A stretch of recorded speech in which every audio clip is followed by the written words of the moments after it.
diácono Délio, que acaba de proclamar a paixão do Senhor, segundo João, nesta sexta-feira da paixão.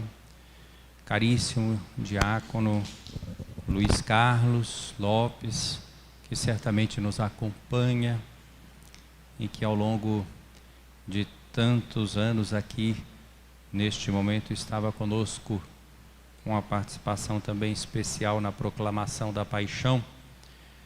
Queridos irmãos e irmãs paroquianos desta querida paróquia de Nossa Senhora do Rosário de Fátima, aqui em Viçosa. Sabemos que hoje seria um dia muito especial para todas as nossas comunidades, para todos os setores da nossa paróquia. Pela manhã, nós faríamos 3 grandes vias sacras nos 3 setores, né? Setor de Nova Viçosa, setor Fátima, caminhando até o Cristo, e setor do Romão dos Reis. Não é possível, pela segunda vez consecutiva, realizar estas caminhadas que nos alimentam na fé e que tem também um sentido penitencial. Agora, às 15 horas, todas as nossas comunidades teriam simultaneamente a celebração dessa ação litúrgica da paixão do Senhor, como sempre fazemos, sintonizadamente. Agora nos acompanham pelas redes sociais, aqueles que podem, outros talvez acompanhem em outro horário, ou acompanham outra transmissão, mas todos devem estar, de alguma forma, nesse dia, marcados pela meditação da paixão do Senhor. Pela manhã, eu pude aqui rezar sozinho, aqui na nossa igreja paroquial, fazendo a Via Sacra, essa nova Via Sacra que temos aqui, com os quadros, que foi abençoada nessa Semana Santa, e eu estive todos presentes. Rezei por todos vocês, paroquianos, rezei por tantos que pedem orações, como eu tenho dito, sobretudo nesses tempos de pandemia, é uma verdadeira ladainha. Hoje mesmo eu recebi mais pedidos, pessoas até que eu não conheço, até de fora da paróquia, mas gente da paróquia pedindo por fulano que foi entubado, por fulano que está nessa situação. Tive presentes todas essas intenções, rezando pela nossa paróquia, pelo Brasil, pelo mundo inteiro. E agora nós faremos isso. Daqui a pouco, rezando com toda a igreja, pelo mundo inteiro e por todas essas situações de sofrimento. Ouvimos esses textos dessa paixão proclamada, como foi dito no comentário inicial, textos belíssimos, que merecem horas de meditação. Primeiro o cântico do servo, do profeta Isaías, um cântico impressionante. Parece até uma descrição da paixão do Senhor. Tantos anos antes, o profeta consegue perceber um servo sofredor que realiza a vontade de Deus e carrega sobre si as nossas dores.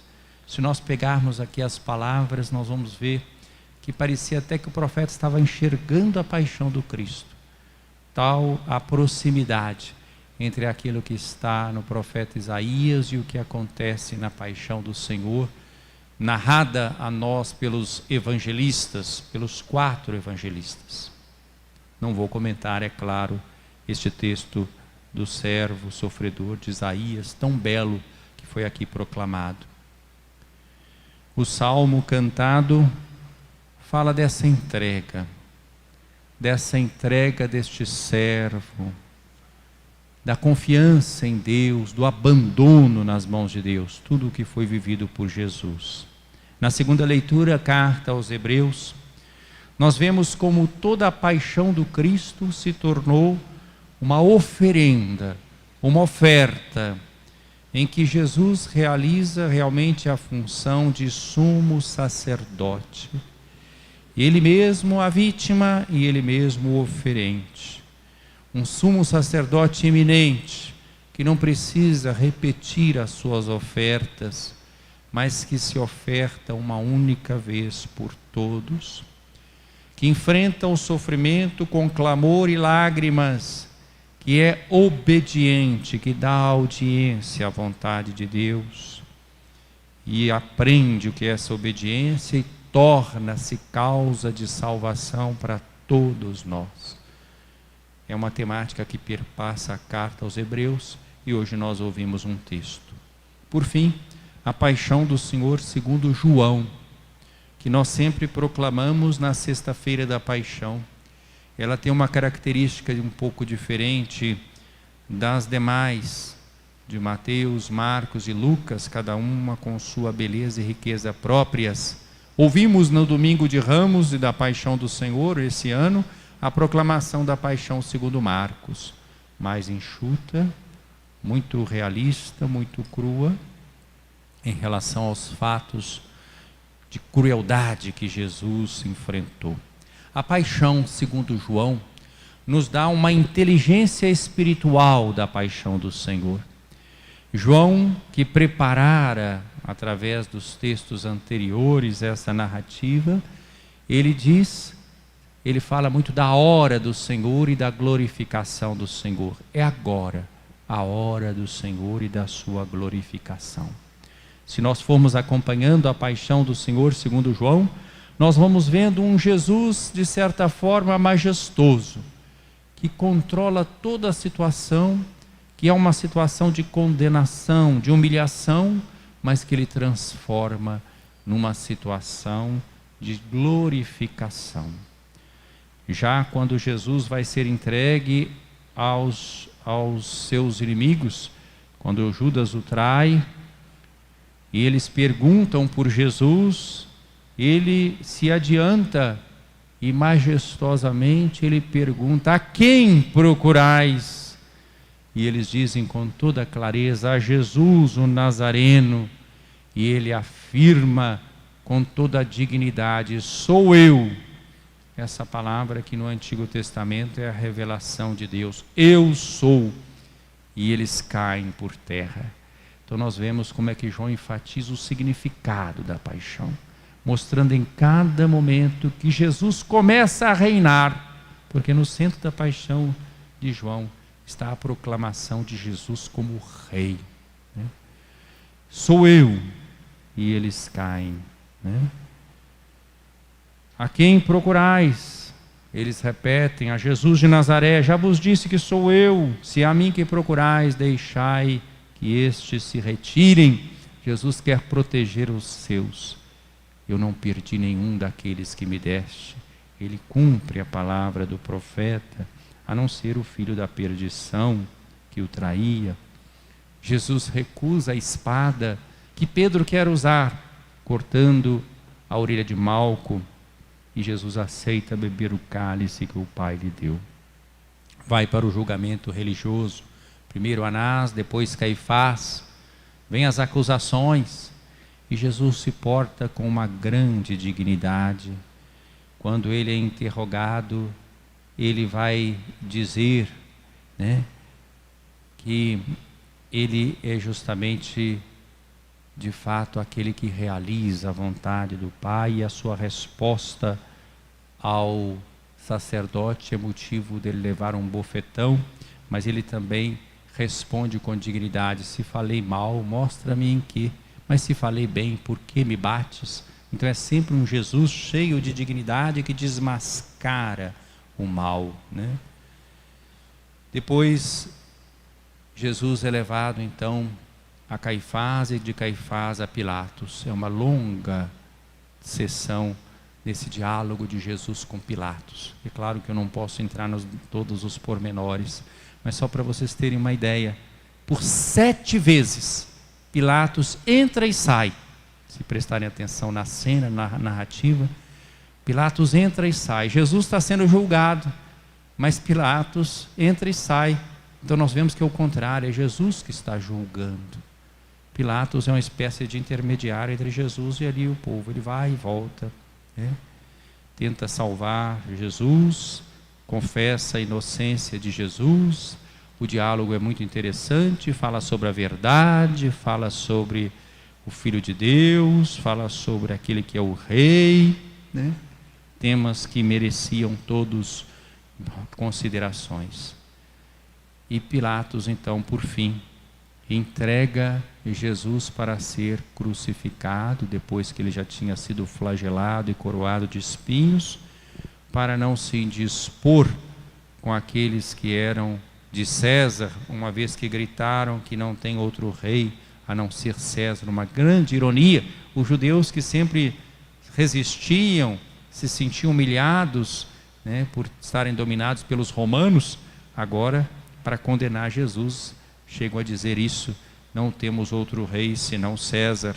Então ele deixa que Jesus seja crucificado, mas coloca aquele letreiro que João enfatiza: Jesus Nazareno, Rei dos Judeus. Os judeus, as lideranças protestam, mas Pilatos insiste: o que escrevi está escrito.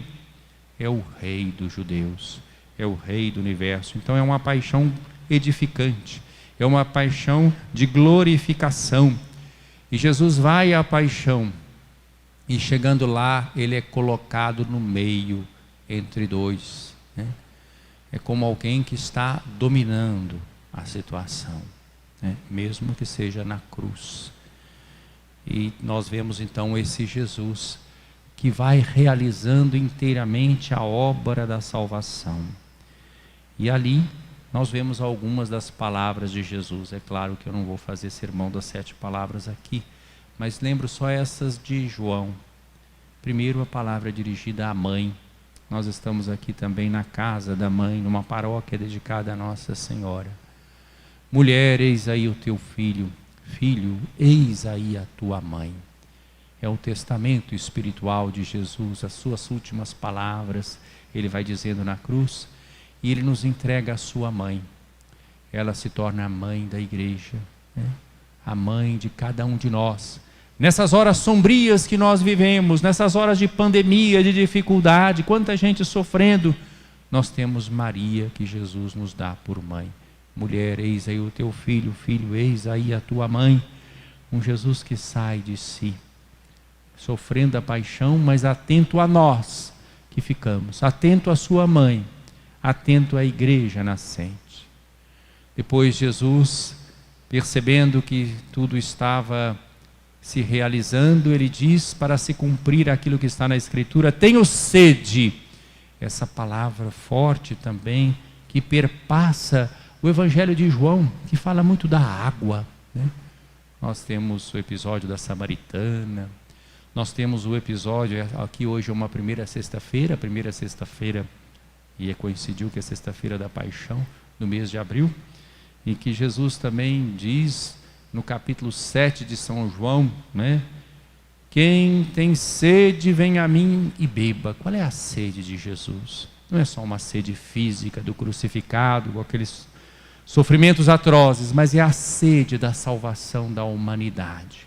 Quem lê a paixão e a vida de Jesus com inteligência espiritual, aprofunda nesta sede do Senhor. Santa Teresa de Calcutá, que meditava tanto a paixão, como tantos outros santos, como São Francisco de Assis, tantos outros, mas Santa Teresa de Calcutá, nessa palavra tenho sede, ela se sintonizava com o coração de Jesus e com o seu desejo de salvação das pessoas, e com toda a misericórdia que ele tinha, essa palavra impulsionava Madre Teresa de Calcutá a viver a caridade fraterna, com os mais abandonados, com os mais desprezados. Tenho sede. E por fim, Jesus então vai dizer, dirigindo-se ao Pai: tudo está consumado, né? E inclinando a cabeça, entregou o Espírito. Ex pneuma é a palavra do grego.